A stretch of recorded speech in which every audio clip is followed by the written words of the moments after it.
बड़ी जानकारी आपको देते हैं। सीएम योगी का दिल्ली दौरा है और सीएम योगी ने दिल्ली का दौरा किया है। यूपी सदन से सीएम योगी रवाना हुए हैं। पीएम मोदी से सीएम योगी मुलाकात करेंगे और बताया जा रहा है कि महाकुंभ 2025 का न्योता देंगे सीएम योगी। 13 जनवरी से महाकुंभ शुरू हो रहा है, जो कि 26 फरवरी तक चलेगा और महाकुंभ का निमंत्रण देने के लिए, उसका आमंत्रण देने के लिए सीएम योगी दिल्ली पहुंचे हैं, जहां बताया जा रहा है कि वो अब से कुछ ही देर के बाद देश के प्रधानमंत्री नरेंद्र मोदी को महाकुंभ का न्योता देंगे। तो सीएम योगी दिल्ली के दौरे पर हैं और यूपी सदन से सीएम योगी रवाना हो चुके हैं। पीएम मोदी अब से कुछ ही देर के बाद पीएम मोदी से सीएम योगी जो है वो मुलाकात करने वाले हैं। और जैसा कि हमने आपको बताया कि महाकुंभ 2025 का न्योता देने के लिए सीएम योगी देश की राजधानी दिल्ली पहुंचे हैं। 13 जनवरी से 26 फरवरी तक करीब 45 दिन तक आयोजित होने वाले इस महाकुंभ का निमंत्रण देने के लिए, इन्विटेशन देने के लिए, आमंत्रण देने के लिए यूपी के मुख्यमंत्री योगी आदित्यनाथ देश की राजधानी दिल्ली पहुंचे हैं, जहां अब से कुछ ही देर के बाद बताया जा रहा है कि पीएम मोदी से उनकी मुलाकात होगी और इस महाकुंभ में शिरकत करने के लिए उनको आमंत्रित किया जाएगा। एक और बड़ी खबर आपको बताते हैं। संगम में डुबकी लगाएगी योगी की कैबिनेट। योगी कैबिनेट संगम में डुबकी लगाएगी और संतों के शिविर में भोज भी कर सकती है योगी कैबिनेट। ये एक और बड़ी जानकारी आपको हम दे रहे हैं। महाकुंभ को लेकर जो भी बड़ी अपडेट सामने आ रही है, बड़ा अपडेट मिल रहा है, बड़ी जानकारी मिल रही है, वो आपको हम दे रहे हैं। अब जानकारी ये है कि योगी की जो कैबिनेट है, यानी कि योगी कैबिनेट के जो तमाम मिनिस्टर्स हैं, जो मंत्रीगण हैं, वो संगम में डुबकी लगाएंगे। संगम में पवित्र डुबकी लगाएंगे और संतों के शिविर में भोज भी ये लोग कर सकते हैं। तो संतों के शिविर में भोज कर सकती है योगी कैबिनेट, ये भी जानकारी मिल रही है।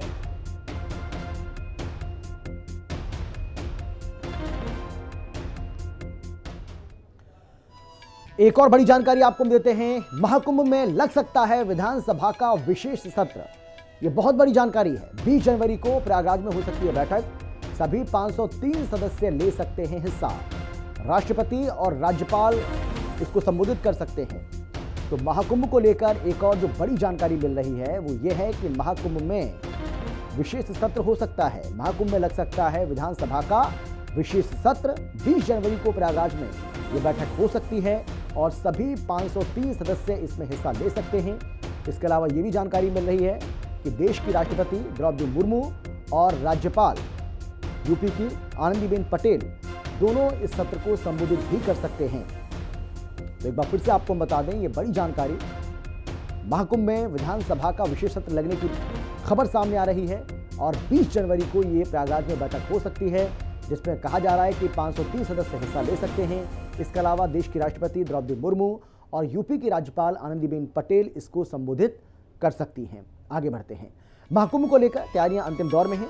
मेजबान उत्तर प्रदेश सरकार के लिए यह अहम है कि सरकार आने वाले सभी श्रद्धालुओं की सुविधाओं का ध्यान रखे और इसी को लेकर यूपी सरकार के कई मंत्रियों का जमघट उत्तर प्रदेश के प्रयागराज में लगा हुआ है। इसी जमघट को लेकर हमारे सहयोगी सौरभ मिश्रा ने उत्तर प्रदेश के डिप्टी सीएम ब्रजेश पाठक से खास बातचीत की है। उन्होंने क्या कुछ कहा, सुनिए आप। बहुत पूरी तैयारियां हैं, अद्भुत काम हो रहा है। साधु संत आज आ रहे हैं। दिन प्रतिदिन कुंभ निखरता जा रहा है। कुंभ ये दिव्य अलौकिक होने जा रहा है। सर, सुरक्षा के सर क्या इंतजाम? सारे इंतजाम है। सुरक्षा स्वास्थ्य को लेकर के हम सतर्कता के साथ काम कर रहे हैं और कोई दिक्कत नहीं है। सर, लगातार महाकुंभ को लेकर थ्रेड दिए जा रहे हैं, सर क्या कहेंगे? कोई दिक्कत नहीं है। देखिए, ब्रह्म कुमारी ने अपने पंडाल में जिस ढंग से स्वर्णिम भारत की कल्पना की है, मानव जीवन में जो विकृतियां आ जाती हैं उनको हम दूर कर पाएंगे। चलचित्रों के माध्यम से प्रदर्शित किया गया है और श्रेष्ठ जीवन किस प्रकार से जी सकते हैं वो भी बताया गया है। अद्भुत संयोजन है। मैं कार्यक्रम की सफलता के लिए शुभकामनाएं देता हूँ। अपनी ब्रह्म कुमारी बहनों का बहुत बहुत अभिनंदन करता हूँ। सर, एक आखिरी सवाल है सर, महाकुंभ को लेकर सर क्या संदेश देना चाहेंगे? सभी लोग आए और पुण्य प्राप्त करें। तो ये थे हमारे साथ डिप्टी सीएम ब्रजेश पाठक जी, जिनका कहना है कि महाकुंभ की पूरी तैयारियां हो चुकी हैं और श्रद्धालु दूर दूर से यहां पर पहुंचेंगे, स्नान करेंगे और उनकी सुरक्षा के भी खास यहां पर इंतजाम किए गए हैं। वीडियो जर्नलिस्ट तिलक के साथ मैं सौरभ मिश्रा, हिंदी खबर। तो आपने देखा किस तरीके से इस महाकुंभ को दिव्य, भव्य, नव्य, अलौकिक और अद्भुत बनाने के लिए लगातार प्रयास किए जा रहे हैं, क्योंकि अब बहुत ज़्यादा समय इससे बचा नहीं है। 13 जनवरी से इसकी शुरुआत होने वाली है। यही वजह है कि तमाम जो प्रशासनिक अमला है और जो सरकार के जो बड़े बड़े मंत्री हैं, और आपने सुना होगा, अभी आपने डिप्टी सीएम को सुना, ब्रजेश पाठक को, वो भी ये कह रहे थे कि हमारी पूरी तैयारी है, साधु संतों को किसी तरह की कोई दिक्कत ना हो। यहाँ जो 40 से 45 करोड़ जो श्रद्धालु पहुँचने वाले हैं देश और दुनिया से, उन्हें किसी तरह की कोई समस्या का सामना ना करना पड़े, उसकी पूरी व्यवस्था यहाँ पर कर ली गई है। और तैयारियाँ जो हैं वो बिल्कुल अब अंतिम चरण में पहुँच चुकी हैं। ये 5 तस्वीरें अब आपको दिखा रहे हैं, हालांकि 4 तस्वीरें अभी आप देख पा रहे हैं। एक तस्वीर में तो आपको मैं ही दिखाई पड़ रहा हूँ, तो ये 4 तस्वीरें आपके सामने। पहली तस्वीर आप देखिए, कुंभवाणी का उद्घाटन किया सीएम योगी ने, उसकी तस्वीर आपको हम दिखा रहे हैं। दूसरी तस्वीर आपको हम साधुओं से मुलाकात की तस्वीर दिखा रहे हैं।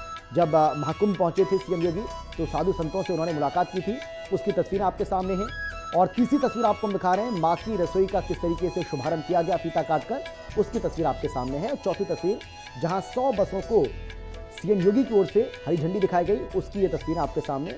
और इन बसों का इस्तेमाल महाकुंभ में किया जाएगा, यानी कि जो वहाँ पर श्रद्धालुगण पहुँचेंगे, जो यात्री वहाँ पर पहुँचेंगे, उन्हें किसी तरह की कोई परेशानी ना हो, इसकी पूरी व्यवस्था सरकार की ओर से की जा रही है। 100 बसों को हरी झंडी दिखाई गई, माँ की रसोई का शुभारंभ भी किया गया है फीता काटकर, साधु संतों से मुलाकात की है, और इसके अलावा कुंभवाणी का उद्घाटन भी सीएम योगी की ओर से इस दौरान किया गया है।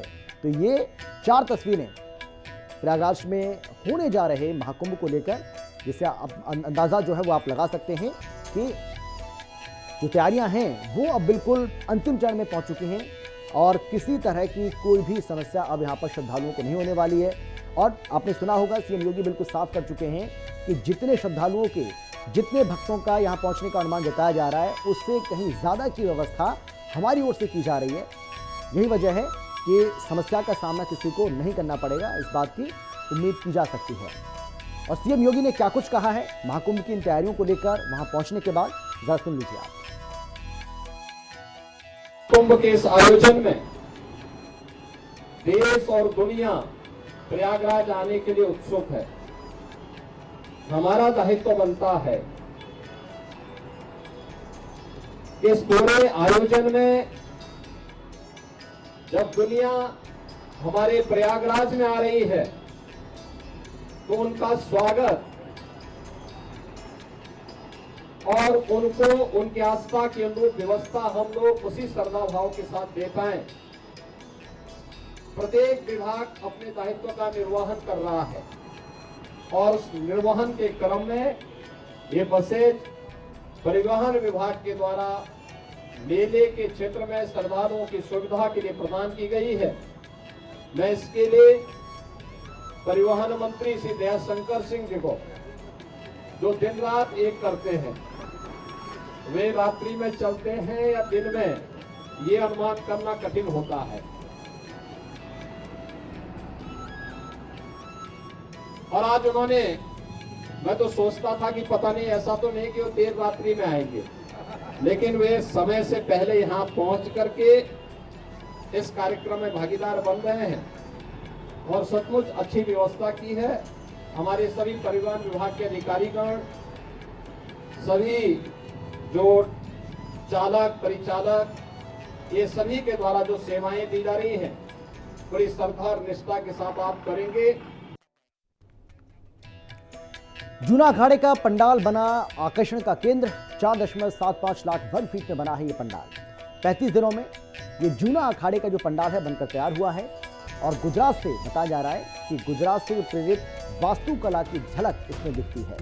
तो ये बड़ी जानकारी आपको दे रहे हैं। जूना अखाड़े का जो पंडाल है वो आकर्षण का केंद्र बना हुआ है।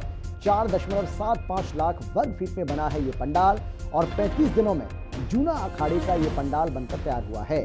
बताया जा रहा है कि गुजरात से प्रेरित वास्तुकला की झलक इसमें दिखती है। तो देखिए, तस्वीर आपको दिखा रहे हैं। जूना अखाड़े का जो पंडाल है उसकी तस्वीर आपके सामने। जूना अखाड़ा जो कि सबसे बड़ा अखाड़ा माना जाता है, कहा जाता है, गुजरात से प्रेरित वास्तुकला की झलक यहां आप देख सकते हैं।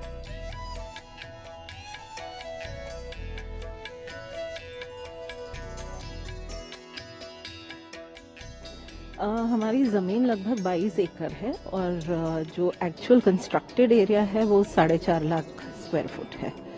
इनफैक्ट 4.5 से भी ज़्यादा, 4.25 लाख स्क्वायर फुट होगा। हम पूरा ही अंडरग्राउंड वाटर सप्लाई, ड्रेनेज सब अरेंज करते हैं और सो दैट पूरा कैंप 40-45 दिन तक स्वच्छ रहे बिल्कुल। ये सब कुछ इसमें आप कोई भी एक पीस को भी अगर आप स्टडी करेंगे और उसको कहीं भी गुजरात के आर्किटेक्चर में ढूंढने की कोशिश करेंगे तो आपको मिलेगा। इसमें हर कार्विंग को हमने गुजरात की टेम्पल आर्किटेक्चर, पैलेस आर्किटेक्चर, उनमें से पिक किया है हर कार्विंग को। तो इस बार का क्योंकि गुजरात का थीम हमने लिया था, इससे पहले हमारा मध्य प्रदेश का था, उससे पहले राजस्थान, तो हर बार हम अलग स्टेट का लेते हैं।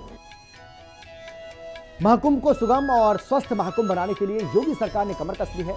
इसी को लेकर सरकार अब लोगों को स्वस्थ रखने के लिए तमाम तरह के इंतजाम भी कर रही है और इसी कड़ी में योगी सरकार ने श्रद्धालुओं के लिए निःशुल्क नेत्र महाकुंभ का आयोजन करने का प्लान किया है, जिसके तहत 300 निःशुल्क चश्मे और निःशुल्क दवाई बांटी जाएंगी।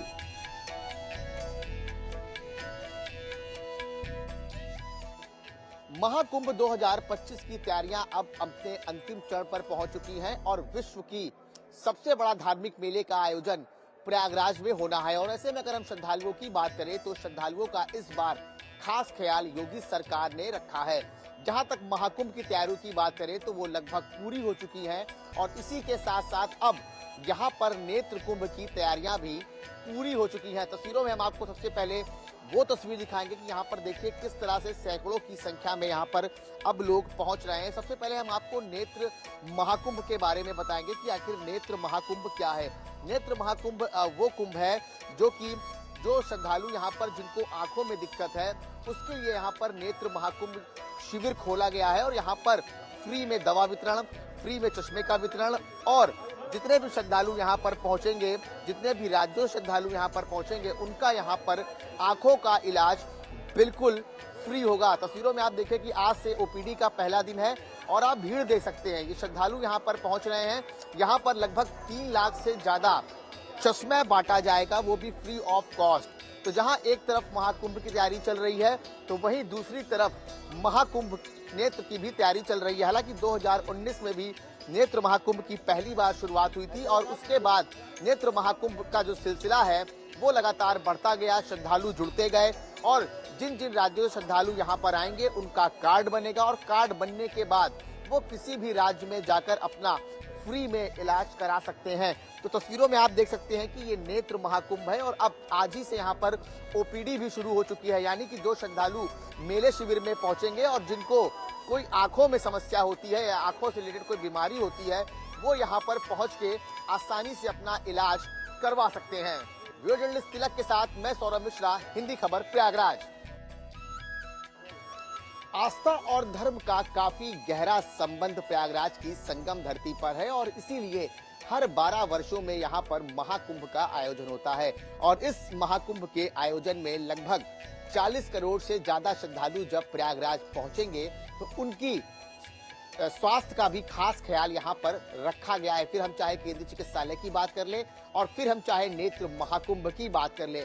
नेत्र महाकुंभ वो महाकुंभ है जिसमें जो श्रद्धालु की आंखों में दिक्कतें होती हैं वो श्रद्धालु यहाँ पर पहुंचकर आसानी से अपना फ्री ऑफ कॉस्ट इलाज करवा सकते हैं। अब हम आपको ले चलेंगे नेत्र महाकुंभ की ओपीडी में। आप देखिए कि हम हिंदी खबर की टीम यहाँ पर सबसे पहले पहुंची है और वो आपको दिखा रही है कि यहाँ पर अब ओपीडी भी चालू हो चुकी है। देखिए यहाँ पर अभी हमने जो आपको बाहर का नजारा दिखाया था उसमें करीब सैकड़ों की संख्या में बैठे थे और यहाँ पर देखिए अब लाइन लगाकर यहाँ पर लोग अपनी आंखों का चेकअप कराने के लिए आए हैं। सबसे पहले थोड़ा सा भाई साहब से आप बात करेंगे, नेत्र महाकुंभ का वर्जन क्या है? नेत्र महाकुंभ के लिए हम लोग ने 2019 में अर्धकुंभ में हम लोगों ने प्रयास किया था, क्योंकि भारत में नेत्र के रोगी 1.5 करोड़ के किसी न किसी रोग से प्रभावित हैं। तो यह देख करके हमारा राष्ट्रीय स्वयंसेवक संघ और उसकी एक सहयोगी संस्था सक्षम जो दिव्यांगों के लिए कार्य करती है और तो उन्होंने एक संकल्प लिया कि हम सबके नेत्र का परीक्षण करेंगे और सबको आंखों के रोशनी देने का प्रयास करेंगे। इसलिए नेत्र कुंभ, इसके बाद फिर ये जब कुंभ लगा तो पिछली बार हम लोगों ने 1.5 लाख चश्मे और 2.5-3 लाख के आसपास हम लोगों ने परीक्षण किया था। तो आप देखिए कि नेत्र महाकुंभ का जो उद्देश्य है वो श्रद्धालुओं की आंखों की रोशनी, यानी कि मतलब जो श्रद्धालुओं को आंखों में समस्या होती है वो नेत्र महाकुंभ में पहुंचकर आसानी से अपना इलाज करा सकते हैं। सबसे पहले हम आपको वो ओपीडी भी दिखाएंगे। देखिए कहाँ पे किस तरह से जो यहाँ पर लोग जो है वो काम कर रहे हैं। तो हम आपको ओपीडी के अंदर भी ले चलेंगे। आइए आपको दिखाते हैं कि ओपीडी में देखिए यहाँ पर किस तरीके से काम हो रहा है। आप बाहर की अगर हम बाहर की बात करें तो देखिए पेशेंट बाहर लाइन में लगे हुए हैं और यहाँ पर लगातार काम आप देख रहे हैं, क्योंकि महाकुंभ 2025 में 40 करोड़ से ज्यादा श्रद्धालु जब यहाँ पर पहुंचेंगे तो योगी सरकार ने उनकी स्वास्थ्य का भी खास ख्याल रखा हुआ है। फिर हम चाहे केंद्रीय चिकित्सालय की बात कर लें, फिर हम चाहे नेत्र महाकुंभ की बात कर लें। सर मैं तो यहीं रहता हूँ गाजीनगर इलाहाबाद। क्या दिक्कत है सर आपकी आंखों? आंखों सर आंखी पानी आ रहा है। ये बताइए, नेत्र महाकुंभ यहाँ पर अब खुल चुका है, जिनकी आंख में दिक्कत है, जो श्रद्धालु यहाँ पर आए, कैसा महसूस कर रहे हैं नेत्र महाकुंभ? बहुत वेरी गुड सर, बहुत अच्छा है, बहुत अच्छा है। तो आप देख सकते हैं कि नेत्र महाकुंभ का जो मकसद है वो उन श्रद्धालुओं के लिए है जिनको आंखों में दिक्कत होती है, और यहाँ पर लगभग 3 लाख चश्मे वितरण किए जाएंगे। साथ ही साथ दवा का वितरण जो है वो बिल्कुल फ्री ऑफ कॉस्ट रहेगा। और अगर आप 45 दिन के महाकुंभ की बात करें तो 45 दिन में नेत्र महाकुंभ का लक्ष्य है 5 लाख ओपीडी करवाना, यानी कि आप समझ सकते हैं 5 लाख। 2019 में भी नेत्र महाकुंभ लगा था, लेकिन 2019 के नेत्र कुंभ में और 2025 के नेत्र कुंभ में बहुत डिफरेंस देखने को मिल रहा है। वीडियो जर्नलिस्ट तिलक के साथ मैं सौरभ मिश्रा, हिंदी खबर, Prayagraj. Namah Shivaya, Namah Shivaya.